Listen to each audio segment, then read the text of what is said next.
So here I am at the Morikami Japanese Gardens in South Florida, in the area of a little bit north of Boca Raton, just a few miles in from the coast. Beautiful day. It's October 31st, almost November.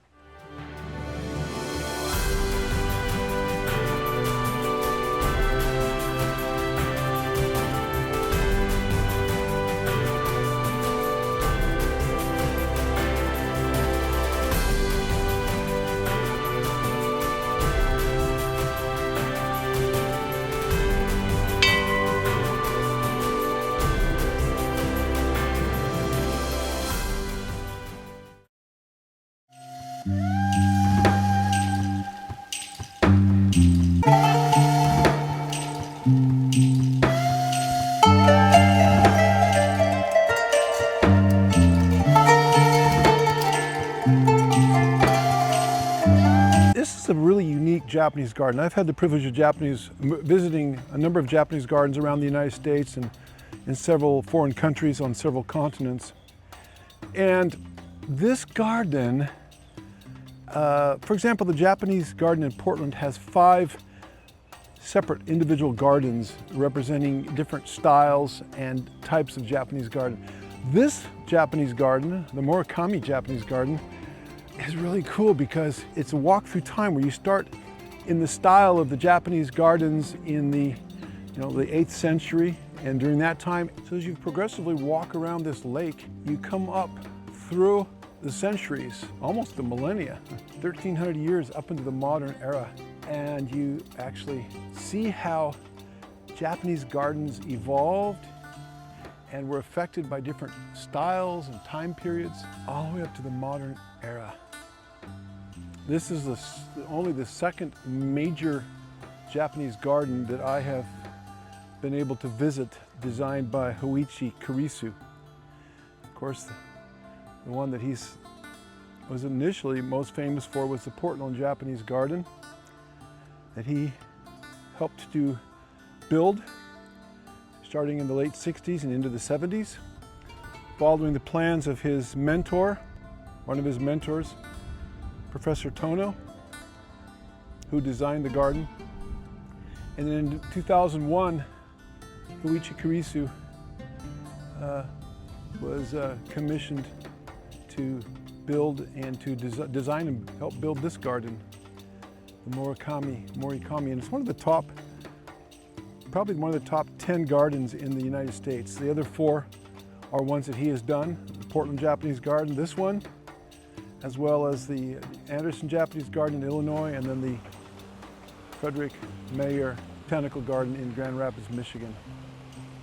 So I came 3,000 miles to enjoy this garden, and I had the privilege of meeting Hoichi Kurisu. I've worked in many of his gardens, personal and private gardens in the Portland area for 30 years. And I finally had a chance to meet him, Mr. Kurisu, and interview him in the spring of this year, 2024. I met the man in person. He's 85 years old at the time, and very, very gracious, a very honorable, beautiful man. So I feel like I'm walking in his footsteps and enjoying the gifts that have been given to him that he has shared with so many other people. But the beautiful thing about Japanese gardens is that they adapt to whatever flora is endemic and native to that area.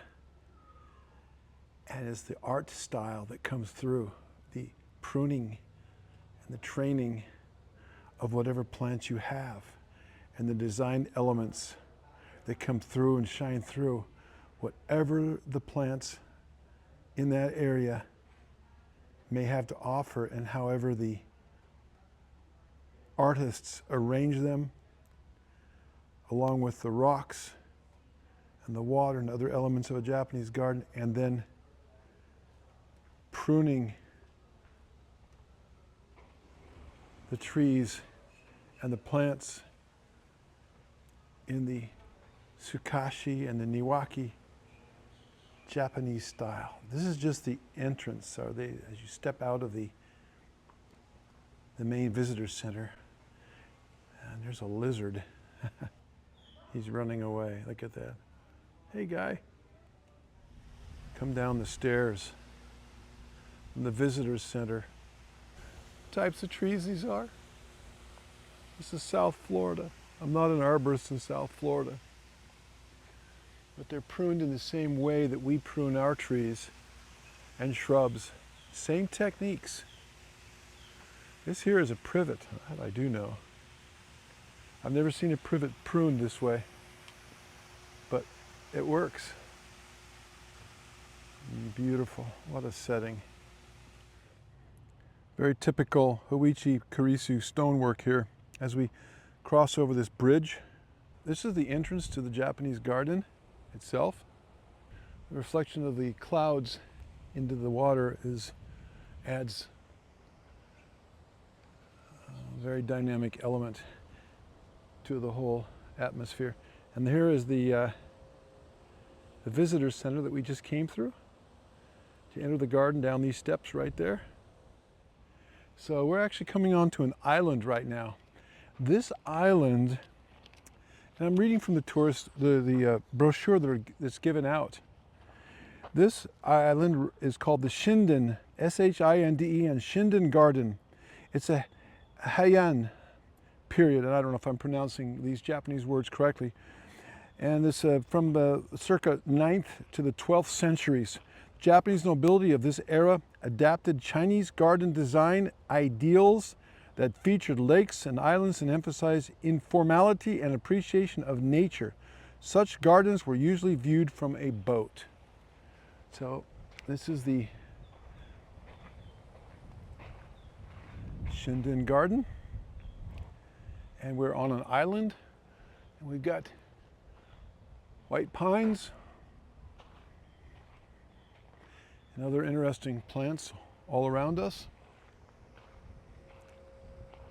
And everything is pruned in a way that you can actually look through and see the water and see various elements beyond. And the pine trees are really nicely pruned. And here's another bridge that takes us to the next garden. Now we're leaving the one island and going across another bridge. And this is the Kodaiman, or Kodaimon Garden. Here's another view of the lake that this garden surrounds. So I prune primarily in the sukashi style of Japanese pruning. And that's where things are very airy and open and natural looking.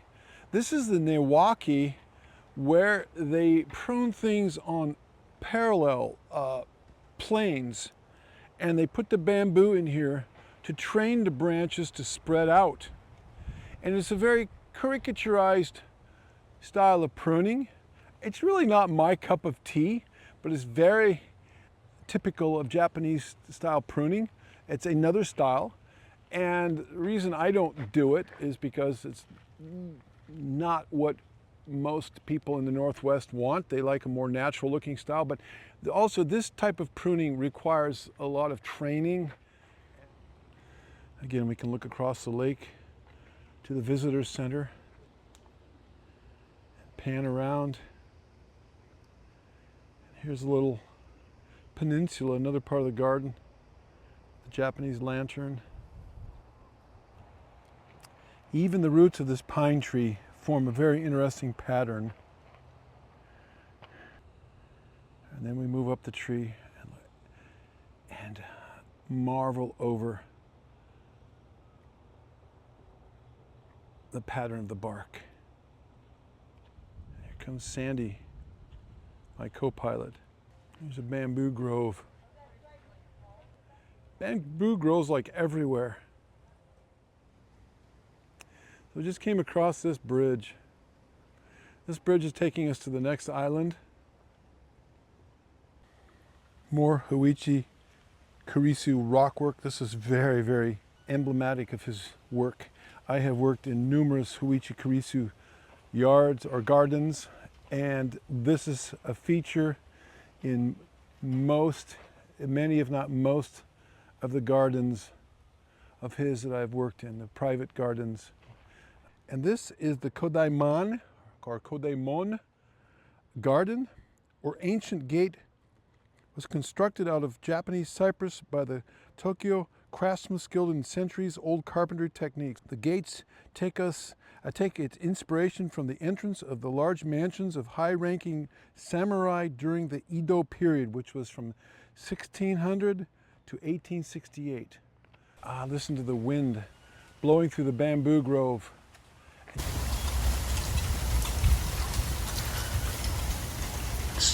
Squeaking and creaking, and almost like a wind chime hitting up against each other.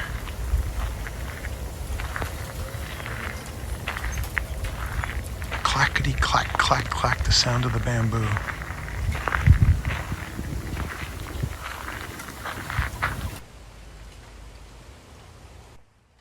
Place of reflection, quietness, solitude, solemnity, slowing life down, stepping into a whole other realm and dimension. Life just slows down, you relax, you breathe deeply, and enjoy the quietness and the peacefulness of it.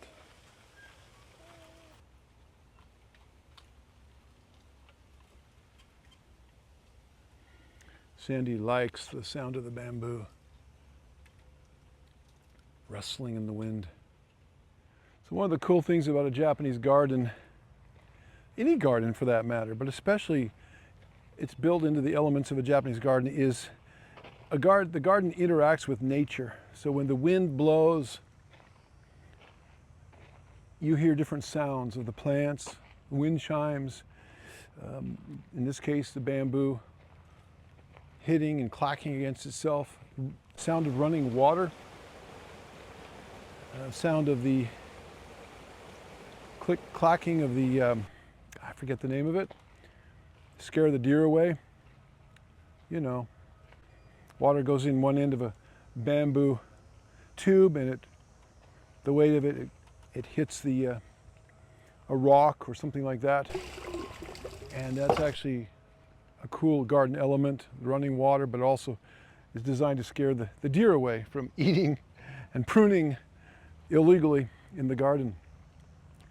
But also the way the light plays into a garden and the colors of the foliage and the flowers. Not too many flowers, but there's a few periods of time in the Japanese gardening history where flowers have been incorporated, but leaf textures, foliage, different types of tree bark, light patterns as the sun changes positions in the sky, and clouds come and go, and it affects the lighting, the rippling of the water, all the different things in a Japanese garden and any well-designed garden that make it interesting and alive, like it has a life of its own. A Japanese garden is designed to be strolled through, imbibed. There's many benches to sit and to think and to reflect, breathe deeply, breathe in the smells, the aromas, listen to the wind, listen to the water, listen to your own thoughts, listen to your heartbeat. Just get in touch with yourself and with nature and your sweetie. So we're strolling around toward the backside of the garden, moving toward the Paradise Garden. A lot of hedges and a few vista points looking out at the lake. So there's places in the garden where you move a little bit slower. Sometimes you just have to slow down and absorb the details and take in the different viewpoints and focal points. And other places, like where we're at right now, you move a little faster and get a more panoramic view of things. We're going through an arbor now of crepe myrtles, it looks like. So now we've come to the Paradise Garden. Kamakura, an early Muromachi periods, 13th to 14th centuries, an earthly representation of the Pure Land or Buddhist heaven. Such gardens exhibited the first step toward abstraction in Japanese garden design by incorporating the same elements as Shinden gardens, but on a smaller scale. Okay, neat, cool. We're moving forward in time from the 8th century, the 700s, up to the modern period. So the garden is kind of a place where nature and man can kind of come together. Flora and fauna and the human elements. And they can kind of coexist in a peaceful existence. Here's a little pond with an island in the middle of it. And it looks like a bald cypress. Here's a rock, a sedimentary rock with shells in it. Fossilized shells, or shells have been incorporated into the sedimentary rock. And there's ferns growing out of it, epiphytes, out of the rock. Yeah, it's beautiful. A focal point. You're wandering along this path, and all of a sudden you come into this rock. It's just kind of lunging out at you, begging you to stop and admire it as it kind of projects out into the path. So here's a trash can. Japanese garden style trash can. Classy. Here now we're entering the early rock garden, the early Muromachi period, 14th century, a landscape design which expresses nature in a more abstract manner by eliminating water but suggesting its presence. Such gardens were inspired by the newly imported sect of Zen Buddhism and were in imitation not of nature directly, but of early Chinese landscape ink paintings. So some real interesting rock features here. There's the tree with many roots coming down, aerial roots of some sort or the other. And here's a raked garden, which typically is called a Zen garden or a raked garden, emulating or suggesting a seascape or water, but without the use of water. We're still in the rock garden. And now we're coming to what's called the late rock garden, the Muromachi period, 15th century, 1400s, a completely abstract garden, space enclosed by walls and composed principally of rock arrangements and coarse gravel as an aid to meditation as a Zen Buddhist discipline. So you sit on the benches and you contemplate. Right now I'm contemplating that I'm hungry because I haven't eaten since breakfast about 7 o'clock this morning. It's okay though. We'll practice a little asceticism and enjoy, deny the cravings of the flesh and enjoy something at a little bit higher level. Now we've come to the Hiraniwa flat garden, Edo period, 17th to 18th century. Evolving out of late rock gardens, flat gardens make liberal use of plant materials and often incorporate open space by relying on the design technique called borrowed scenery, shakai. So we're going to look for borrowed scenery, which is really a cool thing where you incorporate into your garden background scenes that are like distant hills, distant forests. This garden, while the scenery in the background may not be a part of the garden per se, but you can look off in the distance and you can see the scenery beyond. Look through and see the scenery beyond, and it forms a part of the garden that you are viewing in the foreground. Or here we have a really good example of it. We have the rock garden, the Karasunsui, Then we have these hills here. Actually, these low-lying plants represent hills, and then more hills, the sheared bushes. And then you've got a statue, I presume, representing a temple. And then in the back, across the lake, you've got the outline of the pines, and that would be the borrowed scenery right there, which actually form part of the landscape here in the foreground, and that's what's called borrowed scenery. So it actually makes the garden look bigger than it really is. And you can say the same thing about the pines. If you look through the trees, we see the pines back there through the trees. More borrowed scenery. So we've just come to our first stream, and it meanders down here past this Japanese lantern and empties into a drain, which is not very Japanese, but it's practical. Now we come to what they call the modern romantic garden, the Meiji period, late 19th to early 20th century, often reflecting Western influence. A garden of this type also breaks from the earlier tendency toward abstraction in garden design by returning to direct observation of nature for inspiration. That's kind of where I fall in my pruning styles, direct observation of nature. And I think in the Pacific Northwest, where I live, that is something that resonates harmonically with the Pacific Northwesterners, is nature and natural beauty, which we have a lot of in the Pacific Northwest, with our mountains, our valleys, our canyons, and our seacoasts. So we're in this more modern type garden with the flowing water, a spot here where you can kind of stand on this rock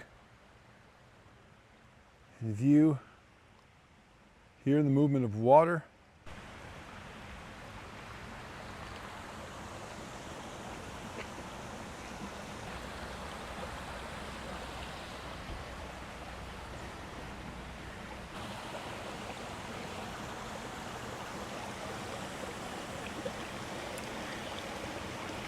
Reminds me of a stream flowing out of the mountains. Very natural, very peaceful. Many, many different pathways. If it rains, there's a nice little shelter. Pathways all over the place. They go all here and there, and you have to almost go back and forth a few times to see it all. And that too forces you to slow down and enjoy the garden from multiple viewpoints and vistas and take it in, because a Japanese garden is designed to be just like nature, to be unique and fresh viewpoints from every angle. So it's like a prism. You turn it, or facets on a diamond. You turn it and it reveals different aspects of beauty and splendor. So there's another gate, a gatehouse, a place to rest. And this is almost like acts like another entrance to another part of the garden, but we're going the opposite direction. Here's a granite lantern. Beautiful. That is so gorgeous. Beautiful rock. Has a lot of different types of rocks around here. Now we've come out into an open area, going over a bridge onto an island, and there's more here. Beautiful rock. More Niwaki style pruning. We're about to go over this bridge.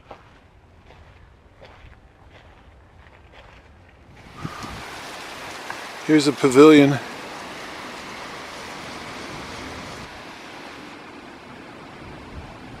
So this pavilion is located on an island in the lake, and it's surrounded by bonsai. There I am,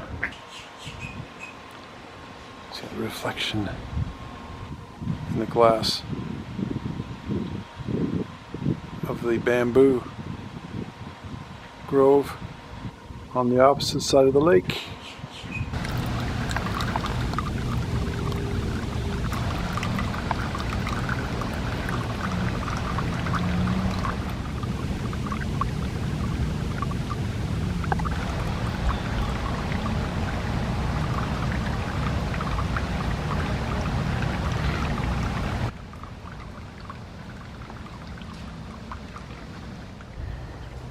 And here is a whole courtyard full of bonsais that are in training. Here's a whole bunch. Here's a dry stream bed.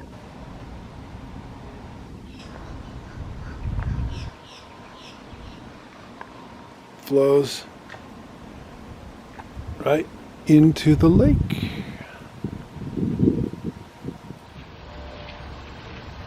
Now we're in the bonsai garden.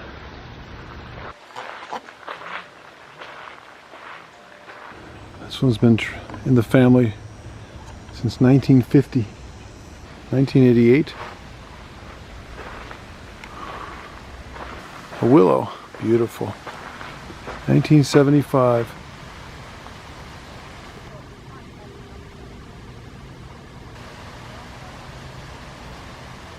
Beautiful branching structure. Schefflera, 1990.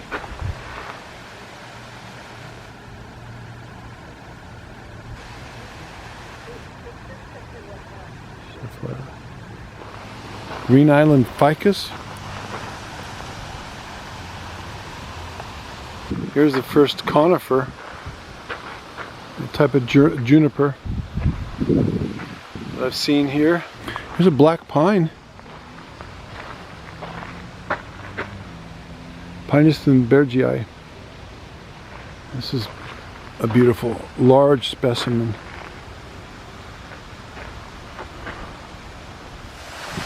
Here's the waterfalls that we saw the back side of. Very beautiful. We're walking off the island. Oh, there goes the heron. He flew across. Walking across the bridge, and we're going to continue around the other side of the garden.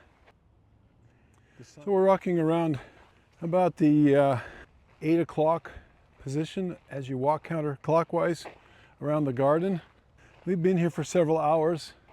Yeah, you could probably get through this in an hour if you went quickly, but I'm doing photography and I'm stopping and looking at little details, observing the wildlife, observing pruning styles, different plant materials, looking at the lizards, the lanterns, the rocks, different elements and aspects of a Japanese garden. Here's the two islands over there that we looked at earlier. This is an amazing, the way the light is on these pruned shrubs. And then you have the bridge in the background. It's a very large lake. It's several acres in size. And we're coming around to the visitor center. A lot of work, a lot of effort went into this. I'm sure millions of dollars were spent designing and constructing this garden. We're almost come around 360 degrees. And this may be almost a pièce de résistance. Crossing the bridge, back to the visitor center. And what a view. What a view. Very dramatic.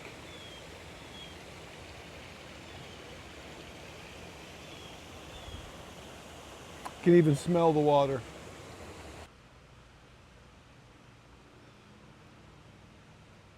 The light changes. We've been here several hours, and you can walk around this garden multiple times during different parts of the day and enjoy the way the light plays on the garden and highlights different aspects of it at different times of the day. Bridge and the sukashi, I should say the Niwaki style pruning. Coming back, we've made full circle. Started here and went all the way around the lake, wandered around all the paths, out on the island, wherever it is, it's out there somewhere. Came all around and came back here. Here we are, full circle. And we've been doing this now for about probably 3 hours. When I first came into the garden a few hours ago, the sun was in a very different position. The shadows and just the whole look of the garden from this vantage point. I'm on the steps of the visitor center. One of these plants is not very happy. It seems to be dying. This is another view of the front of the Morikami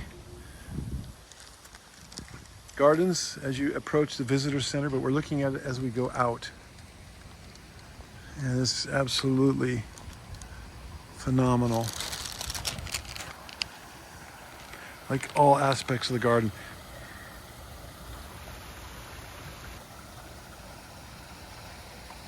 Beautiful. Who knows, I may never be back here again, so I want to absorb as much as possible.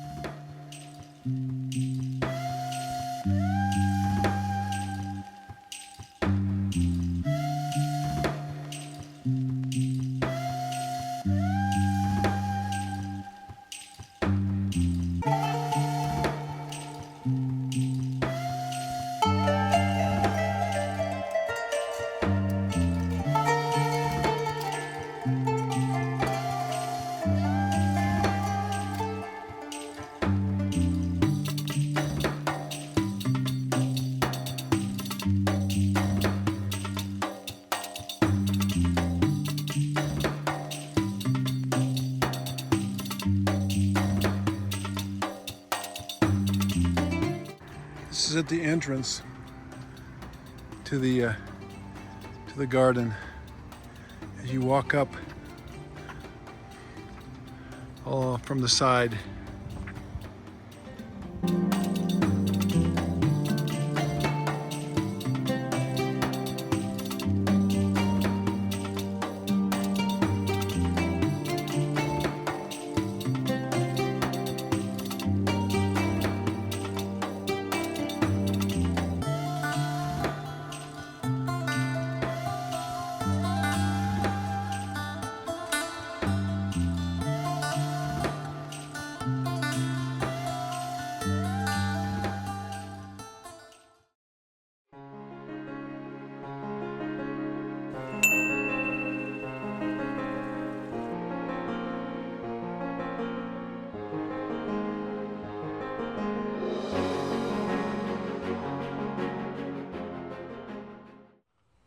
Here's a turtle.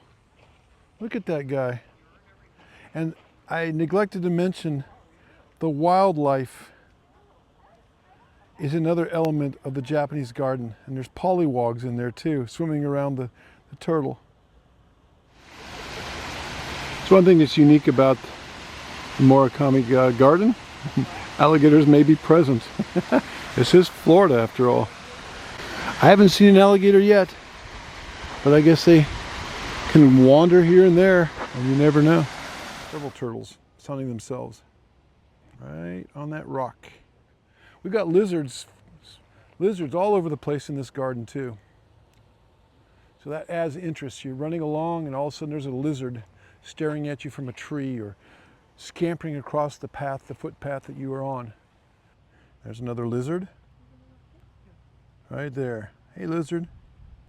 So a lizard just jumped out. There he is. He was running on all 4 or 2 legs. We encountered a plethora of iguanas in the garden, all different sizes and colors.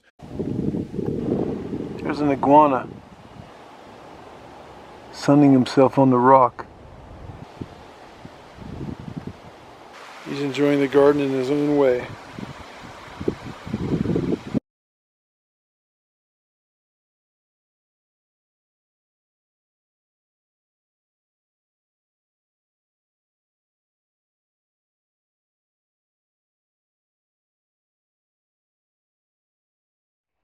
And there's the heron. Hey, heron. He's been standing out there fishing. Great silhouette of him against the sun. He sees something. He's going to sneak up on it. He's stretching his neck out. He says, okay, Maybe this will be my dinner. The blue heron. Otherwise he gets kind of washed out. Lots of wildlife around here. Hey, buddy. Oh, he's picking things out of the water. And just going about his business as people are watching him.